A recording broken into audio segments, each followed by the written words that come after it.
Looking to expand his own knowledge of pipe reline and infrastructure rehabilitation, Brent Eckhart embarks on the journey into the no-dig construction world while interviewing experts in all facets of the industry. Hoping to find answers here is Brent Eckhart with Reline Unknown. Today, I get an opportunity to sit down with Sam Boyd of EncapsulAC. I met Sam on LinkedIn, and him and I were able to connect down in Fort Worth, Texas at the UCT show. I think anybody involved in the reline industry, especially anything to do with pipe bursting, will find this podcast worth a listen. Sam tells it like it is and has a fascinating product he's currently working on, where his first project is about to start in Australia. Take a listen. All right, I'm sitting here with Sam Boyd from EncapsulAC. Sam and I connected probably about a month or so ago on LinkedIn and kind of told me your story about your product. And I'm just a baby infant in the reline industry, so I've learned a lot. I mean, I feel like my specialty is more on the slip lining side if I have a specialty. But I want to just introduce Sam and let Sam kind of give us a little bit of background on how he got in the trenchless, reline industry, and then we'll kind of tail off and kind of discuss his product a little bit. So go ahead, Sam. Tell us a little bit about yourself. Well, we started, BoydTech is the name of the company, and the name of the product is EncapsulAC. And this material was developed for asbestos cement pipe rehabilitation. The material is a coagulant tracer fluid that basically encapsulates all of the asbestos cement fragments that are produced during trenchless technologies. The material is a bright blue color, so it's easily identifiable underground, and that was the whole premise, was to find a material and produce something that would be identifiable outside of the soil content around it. Blue would just happen to be the right color. In different formations, you can find just about any other color except for blue, unless you get up in the mountains and find some turquoise. But yeah. It's easily identifiable. It has nothing to do with the fact that it's water line or sewer line or so on. So the purpose of that is if someday they do come dig it up, they can identify that right there, the stuff that's marked blue or basically enclosed is asbestos containing material. Correct. And basically what they have now started calling ACMs, which is asbestos containing materials. Okay. Which is kind of interesting, and we originally had started in the technology of doing pipe bursting and flowing this material in during pipe bursting, and but all the testing that I produced, I couldn't get 100% encapsulation. In clay soils, because of the action of a pipe bursting operation, you're forcing that material outward into clay. Well, as soon as you push it into that clay, you can't encapsulate it. It just doesn't happen. However, a lot of the testing we did was either in bedded material, which, rock bed all the way around it. Hey, you can get 100% encapsulation. Yeah. In sand, you can get about 80, 90%, but I can't guarantee 100%. So along came a different process, which is a slurification process done with HDD equipment versus pipe bursting equipment. Well, so HDD equipment, for the layman like myself, is horizontal directional drilling equipment. Okay. The thing about it is static pipe bursting, you're not turning anything, you're not spinning anything, you're just pulling full force, basically a bullet down through a pipe, and the pipe is smaller on the ID than the outside diameter You're of almost breaking it open to slide the new pipe in. Correct, correct. Or, they put a splitter on there, and the splitter basically cuts the pipe and lays it open like in ductile iron or plastic pipe that you're rehabilitating. You basically cut it as you're pulling through, spread it out, and draw new pipe on the inside. Okay. So you're using the old pipe as your pilot hole. Well, HDD rigs can follow that pilot all the way down to the other end. Once you get to the other end, you tie on a back reamer and you start back reaming that pipe. Well, as you do that, you're grinding down or slurifying 100% of that pipe. Well, if I mix my material with that at that point, then I can guarantee 100% encapsulation of all the asbestos fibers that are in there. Well, because of my background in pipe bursting, or the past few years of doing research in pipe bursting and getting a wide spectrum of asbestos cement pipe use and or characteristics, I've been able to combine the two together, being the HDD and the pipe bursting, into a single system, whereas you're grinding it up or slurifying the material, you're blending it all together, producing a coagulated mass, if you will, and that coagulated mass will gel up down in the hole, and as you pull your new, in most cases, HDPE line on the inside or as a new pipe, the material is allowed to flow back alongside the outside of the new pipe as it's being pulled through. And which keeps it, like you mentioned before, and it only makes sense, is it keeps it in the ground. Because one thing about asbestos containing material is what you don't want to happen, and this is just from my understanding, is you don't want it in the air and where it can be breathed or whatever. I mean, you want it, you want to leave it in the ground. It's not harmful to anybody as long as it's in the ground. That's kind of what your take is. Well, it was buried once. It was mined out of the ground. It's a mineral. So we mined it up out of the ground. We used it in different products all across the board. Now we buried it back in the ground as pipe.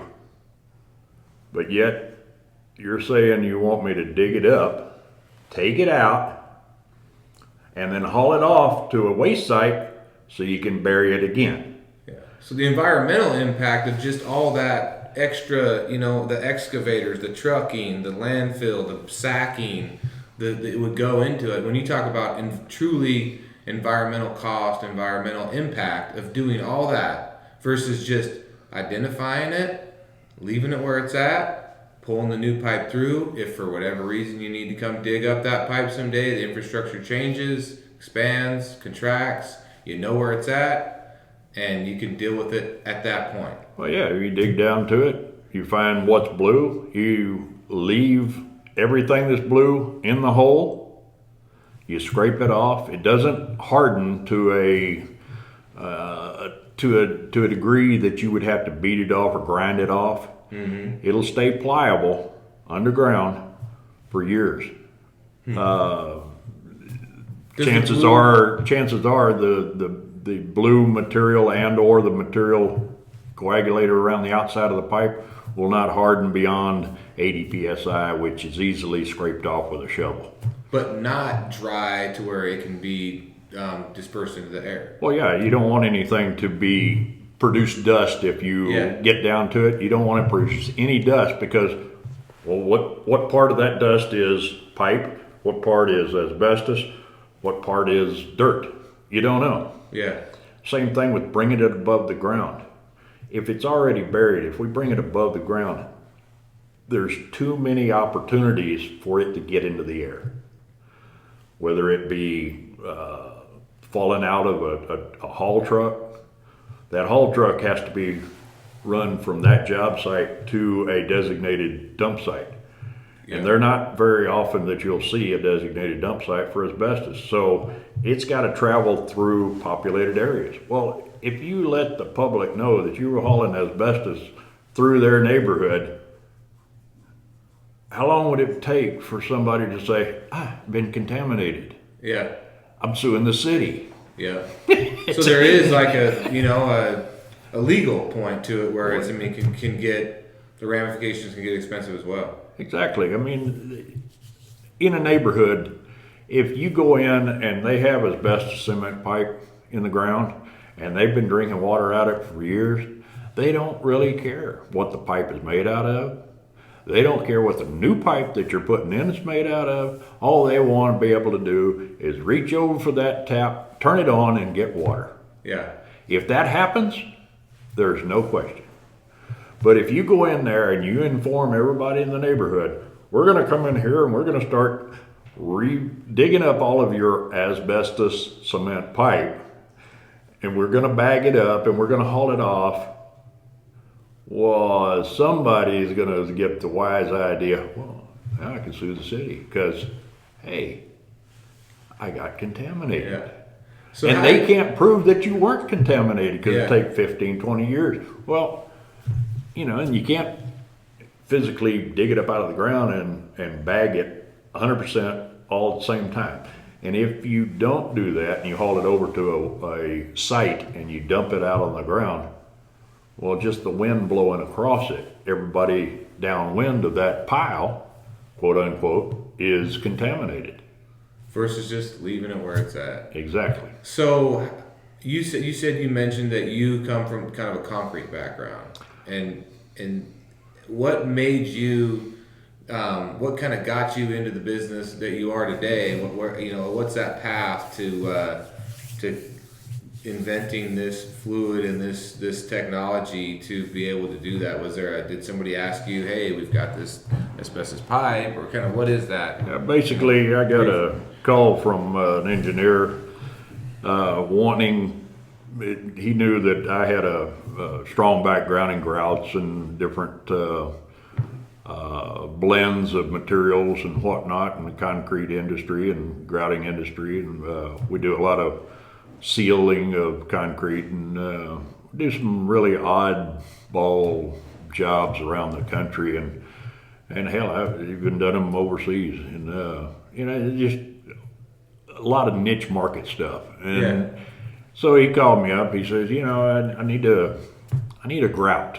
I said, well, what do you want it to do? And of course, then you have to go through the NDA process and non-disclosure agreements, whole 9 yards. And I said, okay. So you get to the end of that and you put it out there and they say,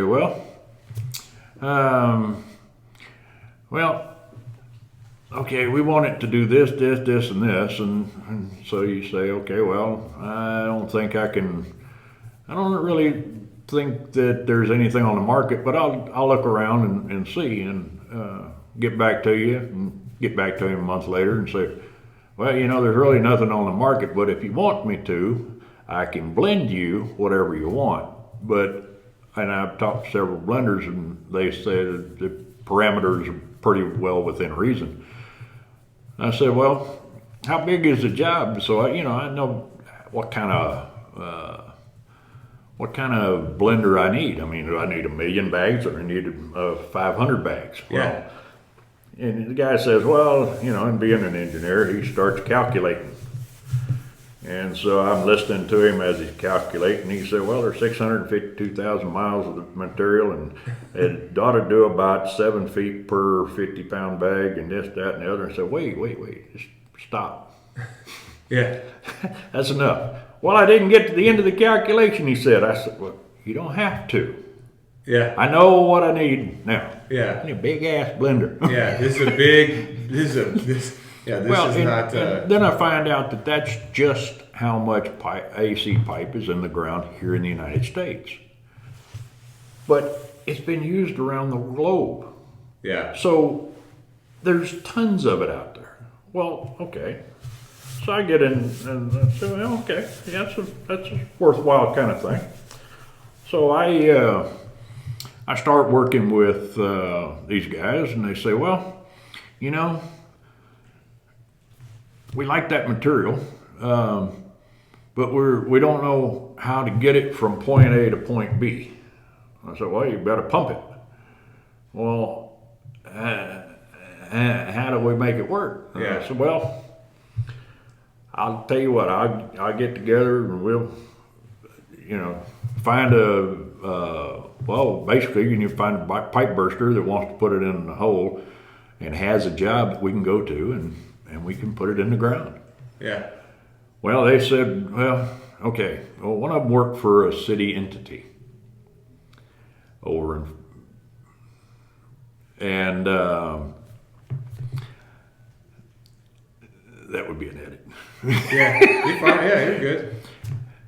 Anyway, so he works for a city, and he says he thinks he can get it into a pipe bursting situation in a job, and he thinks he can talk his contractor into it. So I go and I fly over there and I meet with the contractor, and the contractor says, "Yeah, I like that idea. We'll try it out on one of my jobs." Mm-hmm. I just have to get the city to allow me to try something, and they're pretty open to me because I give them good pricing. And I said, okay, so I talked with him, and he said, well, I kind of want to get involved in this on the big picture. And I said, well, okay. And so I work with him directly. So he and I are working directly together, and these other two guys are, they're the ones with the idea, but they. So we all get together and finally start putting it in the ground. Of course, the contractor has his own way of delivery. Yeah. Or, he's been in the pipe bursting industry for 15, 20 years, So he's advising to me how he would like to put it in. And of course, I'm advising to him how I'd like to put it in. And these other guys, well, they've got it or drew something up, but it's very head specific. And, I don't know if you know how much you know about pipe bursting, but not a lot. Pipe bursting material or equipment, everybody's heads are different across the board. There's no two heads alike because they're all patented. Yeah. Okay? So I've got to get fluid to a certain point during that pipe bursting operation. Well, the head that they originally designed was not their own head, but an attachment to an existing head, which is a Trenchless Technologies head. Okay. So it's very head specific. Well, this contractor doesn't have any Trenchless Technologies heads. He uses a different hammerheads heads. Well, so here goes the problem. Yeah. You made something that's head specific. I can't attach what I need to do to this head. And the one you produced was an 8-inch, and the one they need is a 4-inch or a 6-inch, whatever. Well, that becomes a problem. So it's not, their drawing and everything and all the things that we produced or I produced were all head specific for an 8-inch diameter. Because what was this pipe? What was the size of pipe that you guys were working on that project? That project was a 6-inch and then some 4.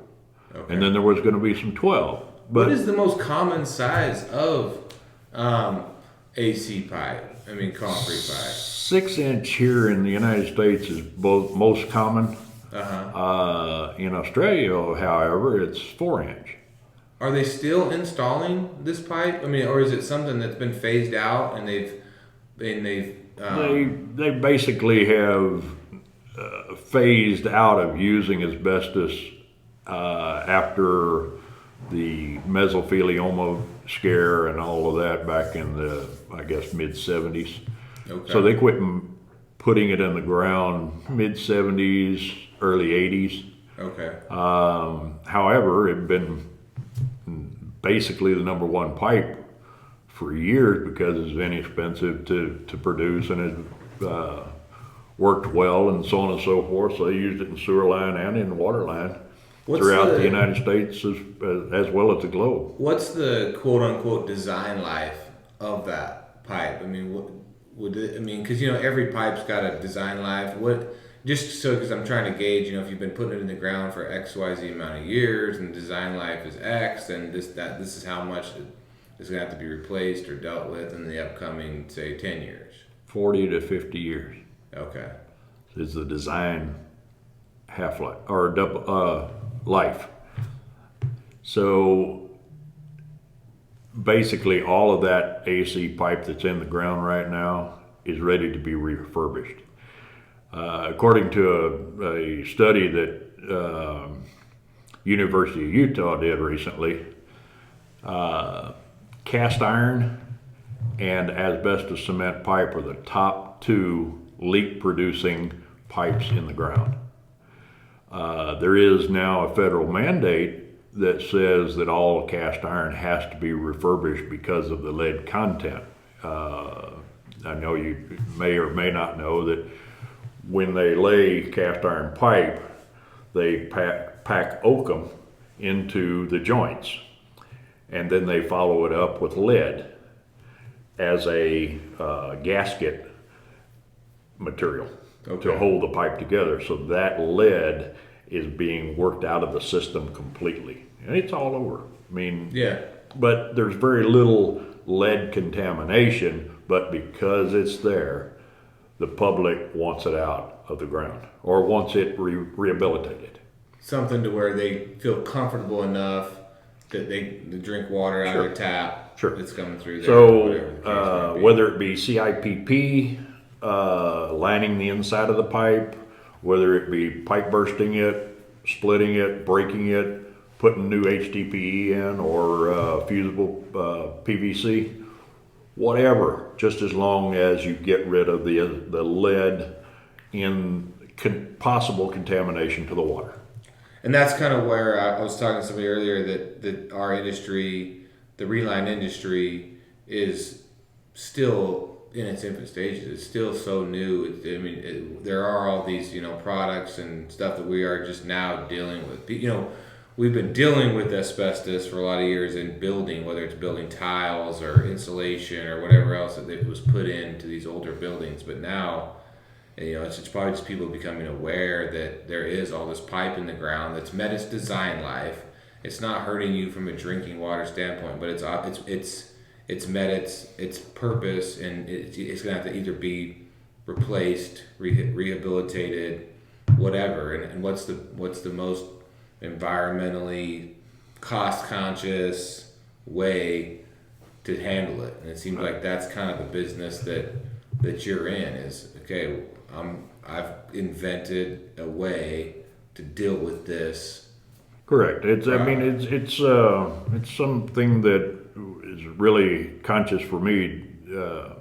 When I first got into dealing with asbestos pipe, I really didn't look at it from that standpoint. I was looking at it from a supply of material standpoint.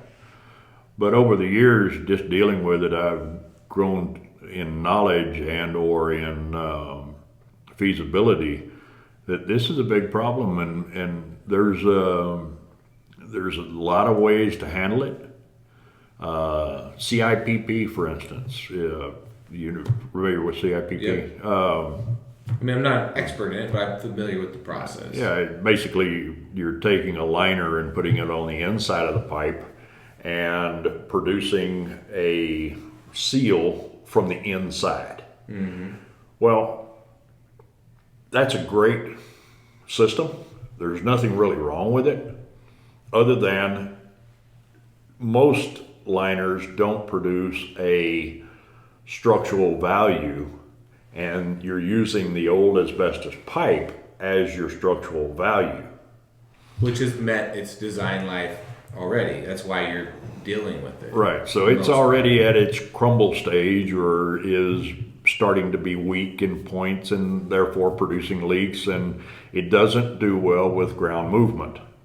If you have ground movement or you have heavy clay soils where you have expansion and contraction issues with the soil, then the asbestos works at the joints and produces leaks just because of ground movement.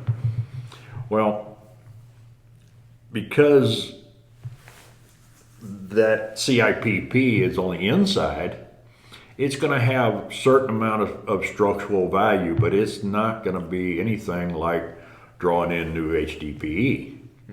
When you drawing in, say, DR9, which is 3/4 inch thick wall, brand new pipe, then pipe bursting and or CI or close tolerance pipe certification become a key factor.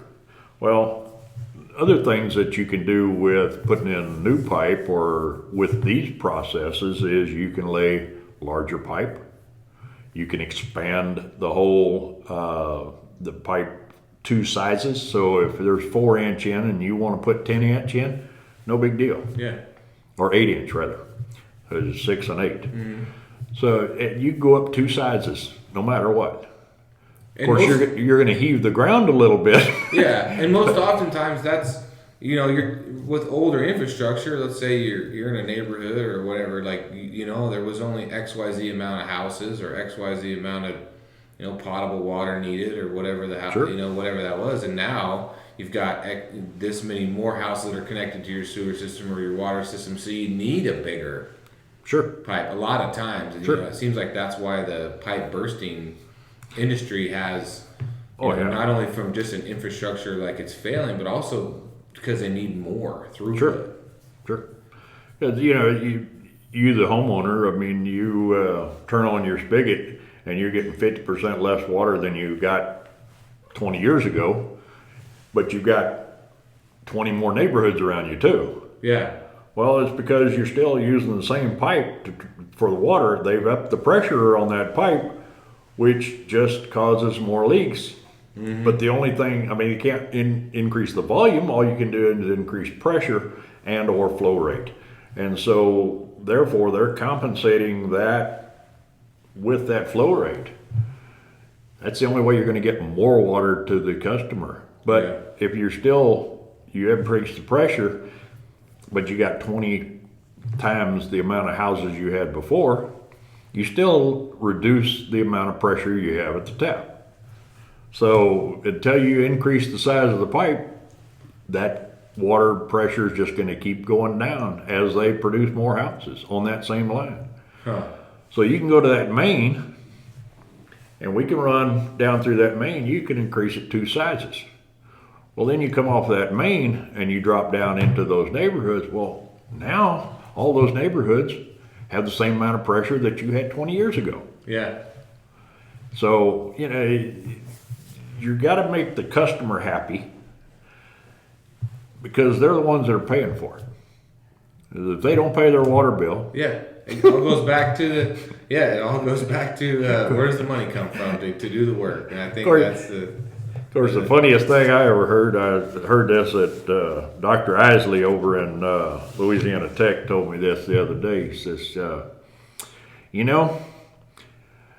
we as a public never have a problem paying $100, even $150, $200 for our cable bill. Yeah. But we bitch and complain every time our water bill goes up $1. Oh yeah. And it's usually in the $30 range, 60 maybe tops, with garbage collection all combined in. Into one. Yeah. Right. And if it goes up $1, we have a hemorrhage. Oh yeah. But our cable bill can be $130 a month, and we just pay it. We don't complain. But cable, TV, and or internet does not sustain life.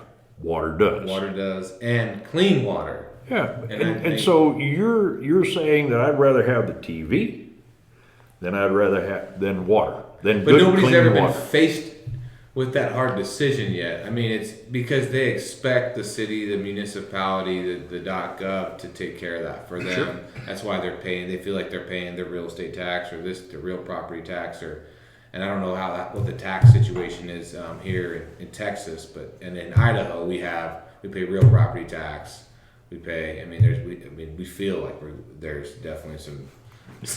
We're definitely paying somebody something somewhere at every corner. But if they would just move that money around and tell you what it's paying for, and be as upfront as possible and say all this money is to make sure that when you turn on that faucet, your water is drinkable. Yeah. And I think that's drinkable and good pressure. Yeah, good pressure. And that's the thing is, So before, I wanted just to touch on, before we leave, I want you to touch on what you got going on in Australia real quick. We're gonna start putting this process into use in late February, early March. We're gonna do proof of concept jobs in 2 different areas, one down around Melbourne, and then another one up in the Brisbane area. There are 2 municipalities that are really keen on trying this process out. The problem with asbestos in Australia is that it was used in a lot of building materials. It was used in a lot of insulation, and therefore their asbestos dump sites are already at an overcrowded capacity. Okay. So getting rid of all of the asbestos cement pipe that's in the ground is just not a feasible operation, not to mention the amount of carbon footprint to haul it from point A to point B, dig it all up, haul it, and it just gets to an astronomical number, and the fees that you have to pay just to place it there. So is Australia kind of like the proving ground? I mean, is that what you guys are kind of your company's they're the first ones to consider leaving 100% in the ground, marking it in place, and putting tracer wire in all at the same pass, and they probably will be the leaders in this industry as far as the first country to accept this operation. The United States EPA has approved CTPS, or close tolerance pipe slurification, but the present regulation says that you've got to pump it all out of the ground, which really just makes no sense. And leaving it in the ground, leaving it marked in place, makes much more sense. There's no sense digging it up just to bury it again at a different site, not to mention the amount of contamination between point A and point B. Well, there's no doubt in my mind that everybody's going to kind of keep their eyes on this, from Australia. And I've learned, over the last few months of doing the podcast, is a lot of your trenchless technology that's came to the United States, or that's being done in the United States, started overseas somewhere because the infrastructure is older, and that's one thing that that Chris Larson really told me was that, hey, he's like, when we want to see what's coming, we want a new product, we go to these international trade shows and we see what they're doing in Europe and in China and some of these other places, because they are a kind of a proving ground for some of this technology. So I'm going to keep an eye on it. I'm sure that the local, the U.S., EPA, the VEQ, everybody's going to kind of keep an eye on the process, and I assume you're going to kind of keep pushing it out there and kind of letting people know how the project's going. So I guess all I say is just keep us in the loop. Sure. And let us know. Yeah, we're as soon as we get some actual conceptual data, some case history, then we'll be putting it out there, and I'll keep you abreast. I'd like to come back and do like a follow-up podcast and be like, okay, Sam. 20 years later. Oh yeah, Like, we're still trying to put it in the ground. How about 6 months, a year, and let's do this again and be like, this is how it went. Here's some photos of the job site. Here's what we did. Here's how. I mean, that's what I'd be super interested in a follow up. Yeah, I mean, we do these. Get up to these shows every once in a while, and what are we? UCT 2020. Yep. So we do. If nothing else, we're going to get together another year from now here at UCT 2021. Yeah, exactly. Worst case scenario, we get together, drink a beer, and talk about it. Yep. All right. Well, thank you for your time, Sam. I appreciate it. I mean, it's been a learning experience for me, and I look forward to having this conversation again. Thank you for having me. Yep. Appreciate it. America's aging underground infrastructure will need to be dealt with in the upcoming years. Our mission with Reline Unknown is to help individuals and organizations gain insight into the pipe, reline, and infrastructure world and help process the key decision, reline or replace. Thank you for listening.